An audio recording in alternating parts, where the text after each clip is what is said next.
Hello guys, welcome back to Hindi explanation of latest Chinese drama The Long Ballad episode 18।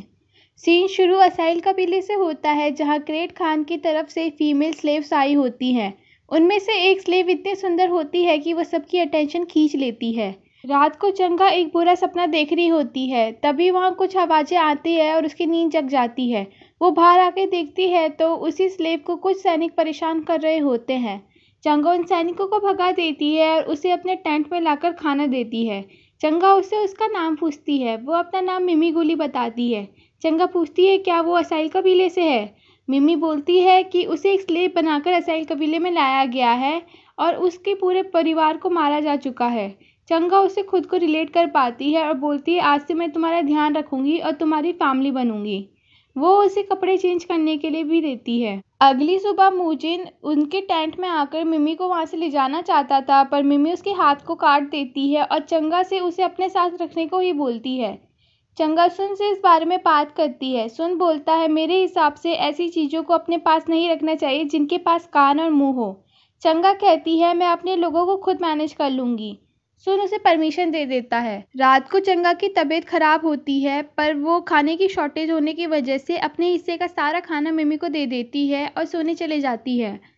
मिमी देखती है कि चंगा की तबीयत बहुत खराब हो रही है तो रात भर जाकर उसका ख्याल रखती है और उसी के बेड में उसे नींद आ जाती है। सुबह मूजिन चंगा से मिलने आता है तो उन्हें साथ में देखकर टेंट से बाहर निकल जाता है। मिमी उसका पीछा करने लगती है और बोलती है हमारे टेंट के लिए खाना काफ़ी नहीं हो रहा है। काउंसलर सीसी बीमार है और मुझे उनके लिए खाना चाहिए। मूजिन कहता है हर एक टेंट का खाने का हिसाब फिक्स है, तुम्हें और खाना नहीं मिलेगा। तब मिमी मूजिन को किक करके खुद खाना उठाकर चली जाती है। वो चंगा को खुद से बनाया हुआ चॉपस्टिक भी गिफ्ट करती है क्योंकि उसने सुना होता है कि टैंक के लोग चॉपस्टिक से खाना खाते हैं। चंगा कहती है अब उसे बिना उसके ही खाने की आदत हो गई है। अगले सीन में मिस चई को मैनेजर हु की तरफ से एक बड़ा ऑर्डर मिला होता है। सारी औरतें उसी को कंप्लीट करने में लगी होती हैं। दूसरी तरफ लियान एक रुमाल में रैबिट सिल रही होती है। वो एक लेडी की हेल्प करने जाती है पर गिर जाती है और सारे धागे उलझा देती है, जिससे बाकी सभी का काम और बढ़ जाता है। मिस उसे कमरे से बाहर निकाल देती है। जब सुबह तक वो सारा ऑर्डर फिनिश करके बाहर आते हैं तो देखते हैं लियान पूरी रात भर से वहीं खड़ी थी। वो मिस को उसे एक और मौका देने को बोलती है। मिस गुस्से में आकर उसे बहुत कुछ सुना देती है। तब लियान रोने लगती है तो मिस कहती है इन लेडीज को तुम्हारी वजह से रात भर काम करना पड़ा। ये भी तुम्हारी तरह रोना चाहती है पर आंसुओं से पैसे नहीं कमा सकते। तुमसे एक काम भी ढंग से नहीं हो सकता, इससे अच्छा तो तुम एक पेड़ पर जाके लटक के मर जाओ। यही सुनकर लियान वहां से चली जाती है और एक पेड़ पर रस्सी बांधने लगती है। वो बोलती है चंगा मैंने सुना है जब लोग लटक कर मरते हैं तब उनकी जीभ बहुत लंबी हो जाती है। अगर मैं तुमसे सपनों में मिलने आऊंगी तो तुम मुझे देख के डरोगी तो नहीं। तभी वहाँ मिस चई आती है और बोलती है तुम्हें रस्सी गलत बांधी है, इससे केवल तुम अपनी नेक की एक्सरसाइज कर पाओगी, मरोगी नहीं। फिर वो बताती है सालों पहले उनके पति को लगा कि वो उनकी जिम्मेदारी नहीं उठा पाएंगे, इसलिए उन्होंने रस्सी में लटक के अपनी जान दे दी। वो बोलती है क्या तुम्हारी जिंदगी की कोई कीमत नहीं है। जो किसी ने तुम्हें मरने को बोला तुम चली आई। अगर तुम्हें मरना है तो तुम्हें कोई नहीं रोक सकता, लेकिन अगर तुम्हें जिंदा रहना है तभी भी कोई तुम्हें नहीं रोक पाएगा। तुम जीने के लिए केवल खुद पे डिपेंड कर सकती हो। लियान उसे गले लगाकर रोने लगती है। मिस कहती है भले ही मेरे शब्द थोड़े कड़वे हैं पर मैं तुम्हारा भला ही चाहती हूँ। लियान उसके साथ वापस जाने लगती है।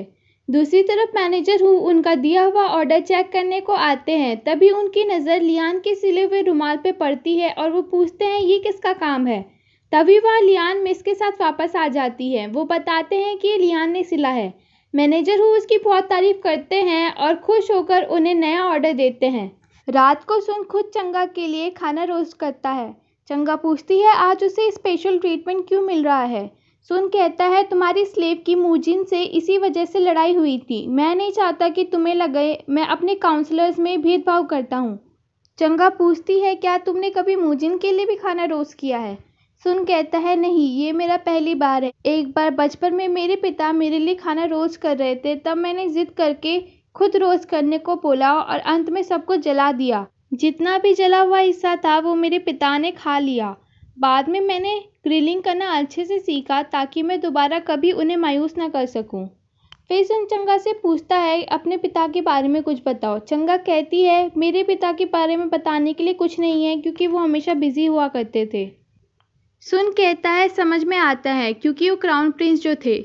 चंगा कहती है तुम्हें ये भी पता था, तुम हमेशा से मेरी आइडेंटिटी जानते थे, तो तुमने मुझे एक्सपोज क्यों नहीं किया? क्या तुम मेरा एडवांटेज लेना चाहते थे? सुन कहता है हाँ, मैंने तुम्हें चंगन, योजू और शोजू में बचाकर तुम्हारा एडवांटेज लिया और अब ग्रासलैंड में तुम्हारे लिए खाना रोस्ट कर रहा हूँ। वो उसे खाना टेस्ट करने को बोलता है। चंगा कहती है अब मुझे किसी भी चीज़ का डर नहीं है, वैसे भी टैंक वालों के लिए मैं मर चुकी हूँ। अब से मैं ली सीसी और नहीं रही, मेरा नाम ली चंगा है और मुझे ये नाम बहुत पसंद है। तब सुन उसे चंगा कह के पुकारता है। थोड़ी देर बाद चंगा बेहोश हो जाती है। सुन उसे उठाकर उसके टैंक में लाता है। मोजिन सुन को जाता हुआ देखकर उसका पीछा करने लगता है। जब सुन उसे मिमी के पास लाता है तो वो उसे पूछती है ये ब्लीड क्यों कर रहा है। तभी वहाँ मोजिन आ जाता है और सुन उसे टेंट से बाहर लेकर जाता है। मोजिन उससे कहता है उसे शायद से चोट लगी होगी, क्या तुम उसे मरने के लिए छोड़ना चाहते हो? सुन कहता है वो बिल्कुल ठीक है। मोजिन कहता है इसका मतलब वो एक लड़की है, मैंने बोला था ना तुम उसे कुछ अलग तरीके से ही ट्रीट करते हो, तुम्हें पता था ना वो एक लड़की है। सुन कहता है चंगा थोड़ी वीक है और उसे आराम करने दो। मोजिन कहता है चंगा, मिस्टर शिशी का असली नाम चंगा है, आजकल तुम मुझसे बहुत सारी बातें छिपाने लगे हो। टेंट के अंदर मिमी चंगा से बोलती है तुमने पहले क्यों नहीं बताया कि तुम एक लड़की हो, मैंने तो तुमसे शादी करने को भी डिसाइड कर लिया था। चंगा कहती है तुम चिंता मत करो, मैं अब भी तुम्हारा अपनी फैमिली की तरह ही ध्यान रखूंगी। मिमी कहती है तुम अपने आप को एक वुमेन की तरह ट्रीट नहीं करती हो, तुम एक वुमेन की बॉडी लेकर आदमियों के तरीके से फाइट कर रही हो, आखिर तुम्हारे दिमाग में चल क्या रहा है?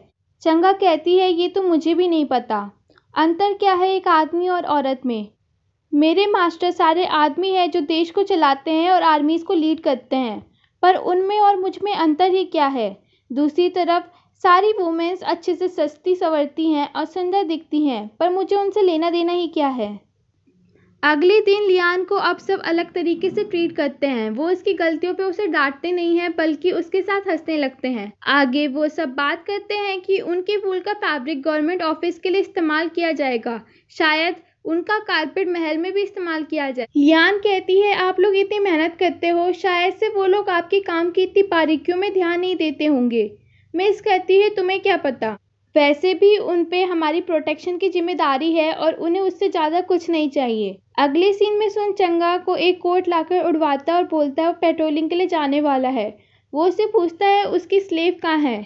चंगा बोलती है वो उसके कपड़े धुल रही है। सुन कहता है वो लकी है जो उसे तुम जैसी मास्टर मिली। चंगा कहती है हम में मास्टर और स्लेव का रिश्ता नहीं है बल्कि दोस्तों का है जो एक दूसरे की केयर करते हैं। इस जिंदगी में सब तुम्हें एक एक करके छोड़ते चले जाएंगे, नयों पे ट्रस्ट करना और पुरानों को भूल जाना सबसे मुश्किल होता है। मैं खुद को लकी समझती हूँ जो मुझे ऐसा इंसान मिला जिसकी मैं केयर कर सकूँ। सुन कहता है मैं भी। फिर वो उसे अपने साथ चलने को बोलता है। रात को वो इसे नदी के किनारे जुगनू से भरे हुए आसमान दिखाने लाता है। चंगा वो देखकर बहुत खुश हो जाती है और वो बोलती है इस साल वो जुगनुओं को आखिरी बार देख रही है। सुन कहता है हम इन्हें अगले साल भी देख सकते हैं। चंगा कहती है अगले साल तक पता नहीं वो दोनों कहाँ होंगे। सुन कहता है अगर तुम ये अगले साल भी देखना चाहती हो तो बस मुझे बता देना, मैं जहाँ कहीं भी हूँगा अपना वादा निभाने पहुँच जाऊँगा। और एपिसोड 18 यहीं पे ख़त्म हो जाता है।